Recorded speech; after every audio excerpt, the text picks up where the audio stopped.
चलिए अब आगे बढ़ते हैं और इधर बड़ी खबर का रुख कर लेते हैं। केंद्रीय गृह मंत्री अमित शाह का आज बिहार दौरा है और अमित शाह आज शाम को पटना जाएंगे।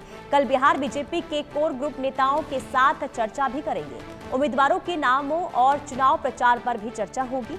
अमित शाह अभियान और सीटों के तालमेल पर भी चर्चा करने वाले हैं। तो प्रधानमंत्री नरेंद्र मोदी जहां एक तरफ मध्य प्रदेश में मौजूद, लेकिन आपको बता दें कि आज गृह मंत्री अमित शाह पटना में मौजूद होंगे। पटना के दौरे पर, बिहार के दौरे पर अमित शाह आज शाम पटना पहुंचेंगे। कल बिहार बीजेपी के कोर ग्रुप नेताओं के साथ चर्चा होगी और उम्मीदवारों के नामों और चुनाव प्रचार को लेकर चर्चा होने वाली है। साथ ही अभियान और सीटों के तालमेल को लेकर भी चर्चा होगी, क्योंकि चुनाव की घड़ी अब जैसे जैसे नजदीक आ रही है, तमाम दल जो हैं वो अपने अपने तरीके से कोशिश ये कर रहे हैं कि अब एक रणनीति भी तैयार की जाए और जमीनी स्तर पर पूरी ताकत के साथ उतरा जाए। और उससे पहले अगर बड़े नेता बिहार पहुंच रहे हैं तो इसके मायने भी कई मायनों में खास हो जाते हैं। यानी कि देखिए, अभी सीट बंटवारे को लेकर जिस तरीके से हलचल देखने को मिल रही है, ऐसे में देखना ये होगा कि एनडीए में सीट बंटवारे को लेकर आखिर किस तरीके से फैसला लिया जाता है, किस पार्टी को कितनी सीटें दी जाती है,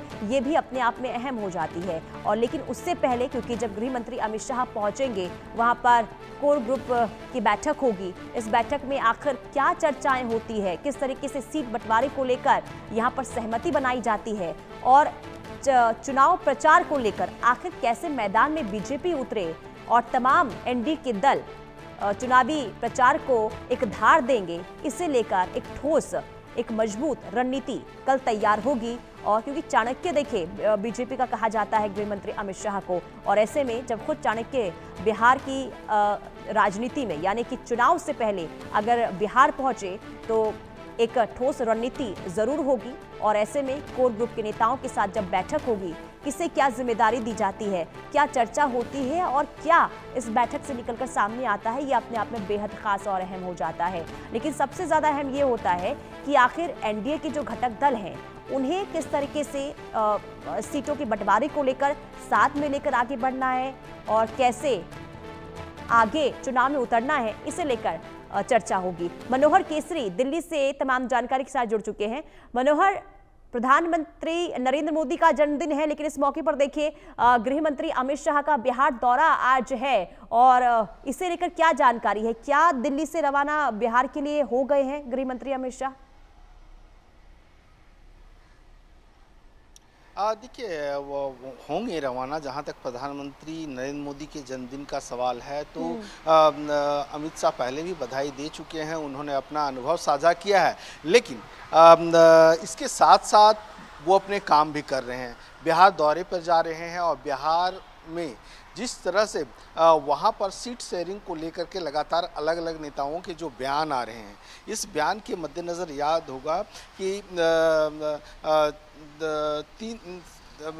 इस हफ्ते जो है अगर हम बात करें तो केंद्रीय गृह मंत्री अमित शाह पहले भी बीजेपी नेताओं के साथ जो है सो दिल्ली में बैठक कर चुके हैं। उन नेताओं की राय उन्होंने ले ली है। उसके बाद जो है सेवा पखवाड़ा शुरू हो रहा है। तो इस मद्देनज़र हम देखें तो बिहार में 243 सीटों पर किस तरह से हम तालमेल बिठाएं कि जीतन राम मांझी भी कह रहे हैं कि हमें 10 सीट चाहिए, अगर 10 सीट नहीं मिलती है तो हम 100 सीटों पर चुनाव लड़ेंगे। उधर चिराग पासवान कह रहे हैं हम 243 सीटों पर फ्रेंडली फाइट की तैयारी कर रहे हैं। तो 5 घटक दल हैं, 5 घटक दल अपने अपने लाभ रहे हैं, ज़्यादा से ज़्यादा सीट मांग रहे हैं। वहीं जेडीयू कह रहा है कि उन्हें करीब 103 से 105 सीटें मिलनी चाहिए। वहीं बीजेपी अपना दावा ठोक रही है। तो ऐसी स्थिति में किस तरह से पांचों घटक दल जो एनडीए के हैं बिहार में, उनके बीच जो है आपसी सामंजस्य बनाना है, किस तरह से सीटों को शेयर को लेकर के बातचीत करनी है। इसके अलावा अब आप देखिए वोट अधिकार यात्रा हुई। राहुल गांधी और तेजस्वी यादव ने लगातार वोट चोरी के आरोप लगाए। एसआईआर का प्रोसेस अभी जारी है, सितंबर महीने में खत्म हो जाएगा।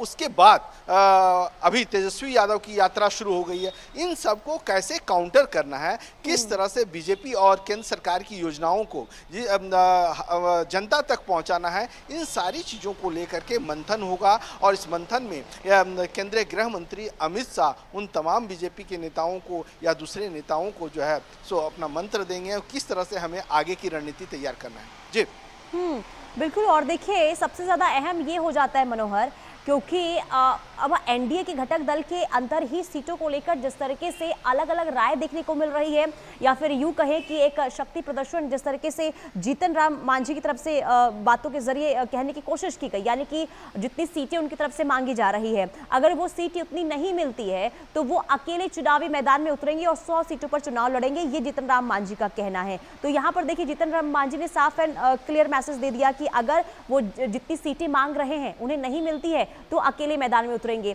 आरएलडी की तरफ से अलग यहाँ पर वो किया गया है। तो किस तरीके से, क्योंकि एक बड़ी चुनौती यहाँ पर होगी अमित शाह के सामने, बीजेपी के सामने, किस तरीके से तमाम घटक दलों को एक साथ लेकर चलना है और उन्हें सीटों को लेकर सहमति बनाई जाए। देखिए बिल्कुल, जो 5 घटक दल हैं, चाहे जीतन राम मांझी की पार्टी हम की बात हो या फिर उपेंद्र कुशवाहा की पार्टी की बात हो या जेडीयू की बात हो, हर मौके पर पार्टियां जो है सो चुनाव से पहले जब सीट शेयरिंग की बात होती है तो प्रेशर पॉलिटिक्स करती है कि उनके जो नेता हैं, कार्यकर्ता हैं, उनका मनोबल बढ़ा रहे। वो 5 साल तक ज़मीन पे लगे रहते हैं, अगर उन्हें टिकट नहीं मिलता है तो वो मायूस हो जाते हैं। तो ऐसी स्थिति में सभी पार्टियों की ओर से ये दबाव बनाया जा रहा है कि ज़्यादा से ज़्यादा संख्या दिया जाए। चिराग पासवान की पार्टी के नेता अरुण भारती कई बार कह चुके हैं कि हम 43 सीटें चाह रहे हैं, 40 सीटें कम से कम चाहिए। कई बार उन्होंने एक्स पोस्ट पे इस तरह के दावे किए। तो कहने का मतलब ये है कि सभी अपने अपने दावे कर रहे हैं, लेकिन बीजेपी इसमें जो है सो एक रास्ता निकालेगी। और जो खबर थी कि कमोबेश जो है सो एक राउंड की बातचीत हो चुकी है और उस बातचीत में सीटों का करीब करीब फाइनल तय हो गया है। अब जब अमित शाह वहां जाएंगे तो एक राउंड की बातचीत होगी, बैठक होगी, उसके बाद आगे की चर्चा होगी। और एक चुनाव से पहले कहा यह जा रहा है कि अक्टूबर में किसी वक्त, फर्स्ट वीक ऑफ अक्टूबर में जो है चुनाव आयोग घोषणा कर सकते हैं, क्योंकि SIR का प्रोसेस चल रहा है, वोटर लिस्ट जारी करना है। तो इस मद्देनजर किया जा सकता है। इससे पहले सीट शेयरिंग को लेकर के बीजेपी जो है सो सारे पहलुओं पर बातचीत करके इसे फाइनल कर लेगी। जी ठीक है मनोहर, बहुत शुक्रिया तमाम जानकारी के लिए। तो एक सहमति, एक राय लेकर और सीटों के बंटवारे को लेकर सहमति किस तरीके से आगे बनती है वो देखना काफी अहम होगा।